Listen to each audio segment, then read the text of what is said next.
Hello everyone, and welcome back to the Analogue Diaries. My name is Sai.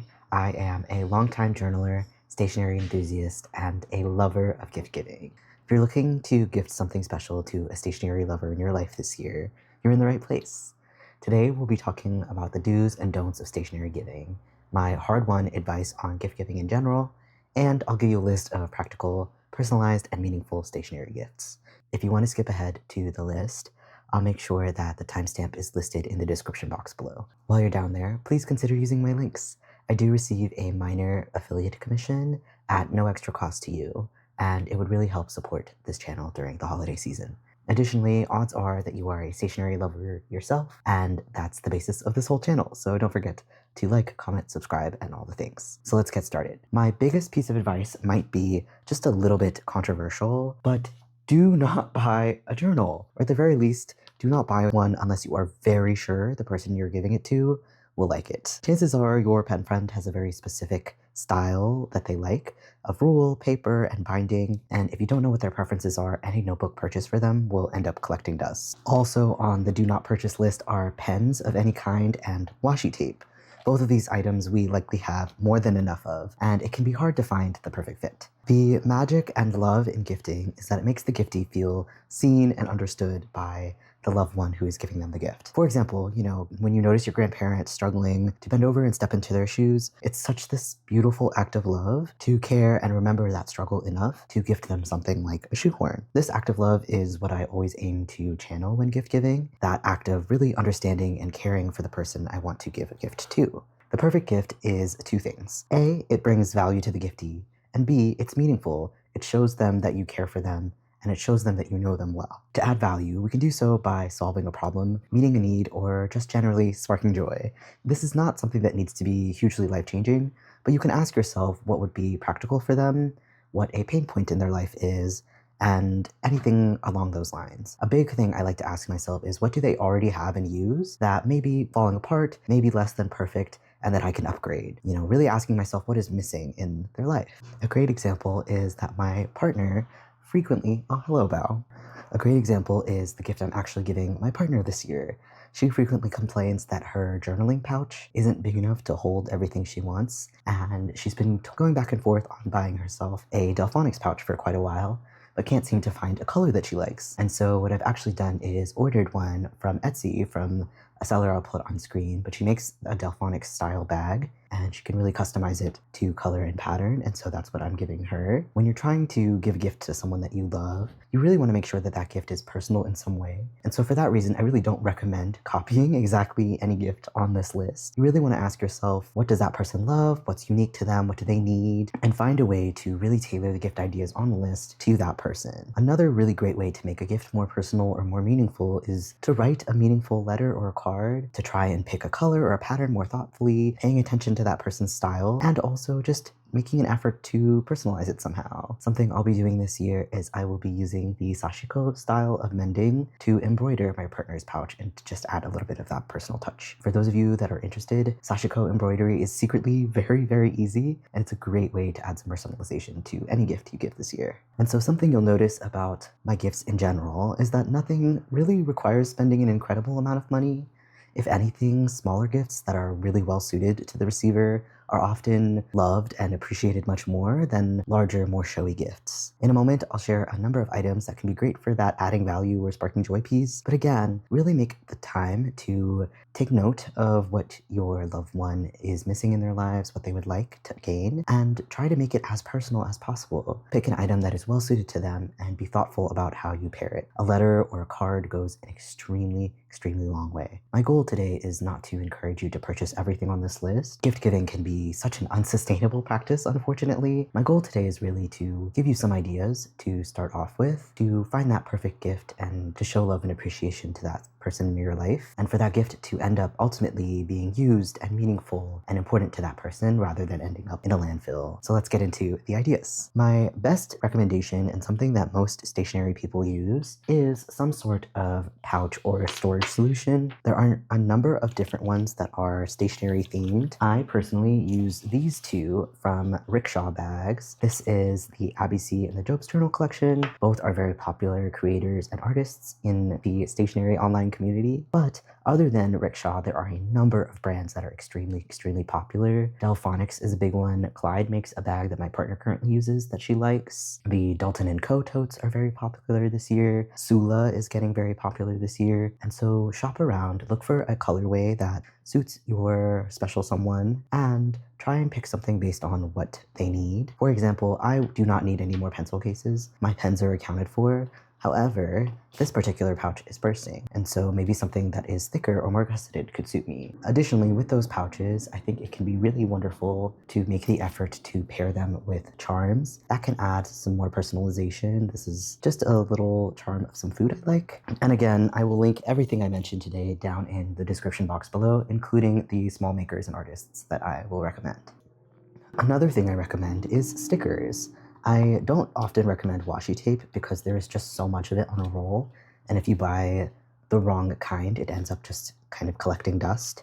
But stickers tend to come in much more manageable packs, and even if they're not used in a journal, they often will end up getting used on some other item. I highly recommend a number of artists. I will put a graphic on screen with them, but I am a lover of Cece's Cafe, Picarar, Nook Ends, Peppercut Studio, Muga Bunny, Apple Cheeks, Nicole Josephine, and just generally any kind of sticker that you think would be well suited in both style and subject matter to the person you are gifting to. For example, I don't need hamburger stickers because I don't need hamburgers. What I do end up using a lot is cafe-related stickers, and so cafe stickers are a great option for me. So you want to try and pick stickers from an artist that suits the style of the person you're gifting to, and it can help to pick a subject matter that that person has a lot of in their life. Stationery stickers often go well with stationery for people, so that's a great pro tip.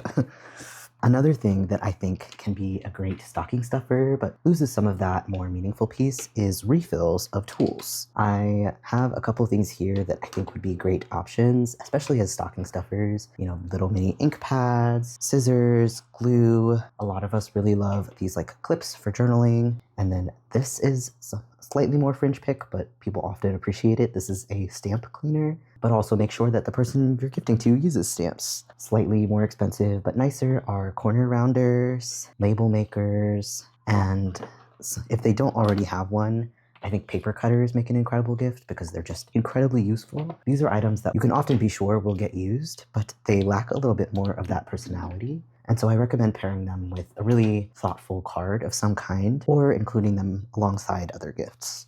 Another thing I think often goes very well with stationery folks is some sort of craft kit.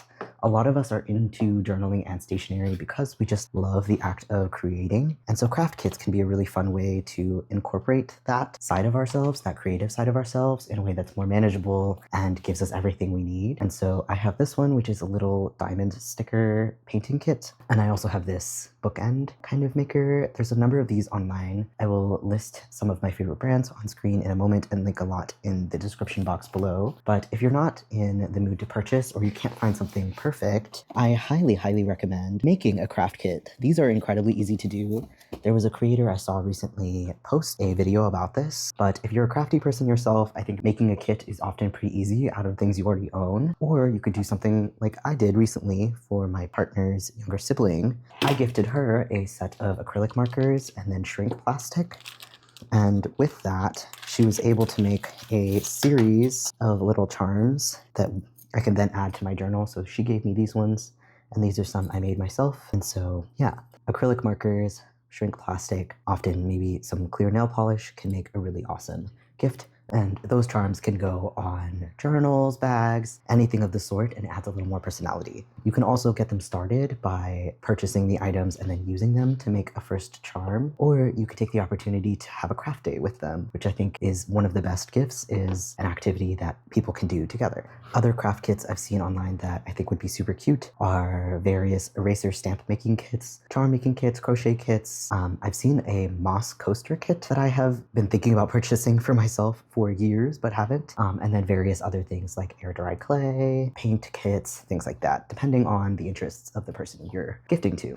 Another thing that can often be really wonderful to receive, and something that we're not often the type to purchase for ourselves, is any kind of art book. This is Everyday Drawing and Sketching by Stephen Reddy, and this book has been incredible in building some of my skills and my ability to draw in my journals. There are a number of other books by stationery enthusiasts, stationery creators on a variety of topics, ranging from fountain pens to travel journaling, and I'll link some of my favorites down below. I would highly recommend this one of Abby C's books, because she's incredibly popular, and then also there's a number of magazines like Pouch Magazine and The Traveler's Times. If you are gifting to a fountain pen person, once again, I highly recommend do not attempt to buy a fountain pen. A lot of us are very picky, we have full collections, etc., etc. But what you can do instead is buy a variety of accessories. One year, I actually made my partner an advent calendar of these little ink sample vials, and so she got to open one of those every day. And I think that's a really wonderful way to gift ink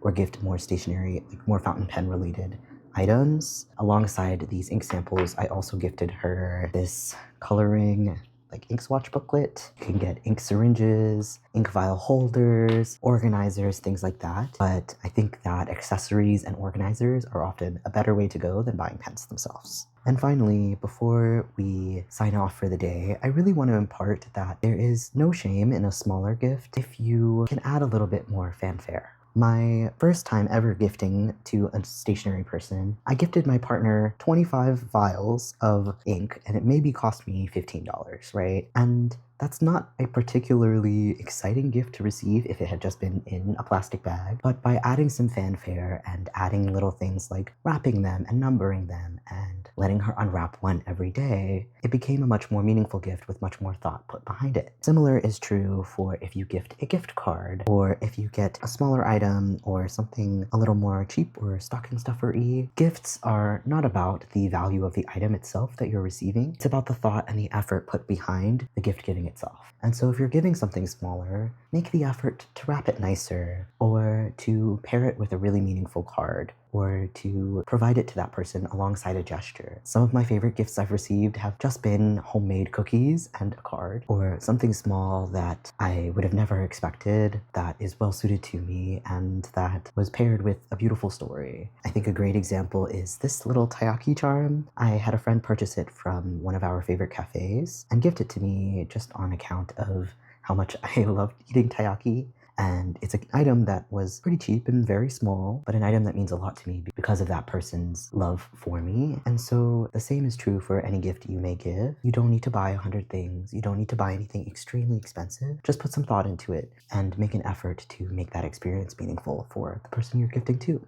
That is all I have for today. I hope you found this video helpful, and thank you so much for watching. I will have a video coming out that is all about the art of letter writing and card writing, and so I would highly recommend subscribing and keeping an eye out for that one. But I hope you have a wonderful holiday season and that you get a lot of wonderful time with your loved ones this December. Have a wonderful rest of your weekend, and goodbye!